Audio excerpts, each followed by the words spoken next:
জাহান্নাম বছরে 2টা নিঃশ্বাস ছাড়ে। কয়টা নিঃশ্বাস? একটা নিঃশ্বাস গ্রীষ্মকালে যখন প্রচন্ড দাবদাহ চলে, ওইটা হচ্ছে জাহান্নামের নিঃশ্বাসের ফসল। ওই প্রভাবে পৃথিবীতে এরকম দাবদাহ চলে। এই সায়েন্স বিশ্বাস করবে? করবে না। ওর বিশ্বাসের আমার যায় আসে না। আল্লাহ পাক বলেছেন সত্য, রাসূল বলেছেন সত্য। আরেকটা হচ্ছে শীতকালে যখন প্রচন্ড ঠান্ডা, তখন শীতকালে জাহান্নামের এমন একটা জায়গা আছে যেটা কিন্তু শীতল জায়গা।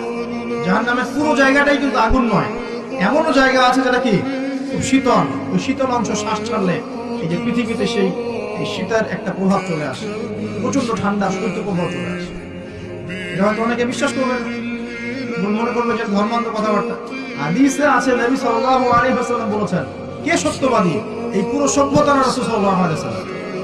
এই বিশ্বের সমস্ত মানুষ সত্যবাদী বেশি না আল্লাহর রাসূল বেশি সত্যবাদী? বাস, আর কোনো দরকার আছে?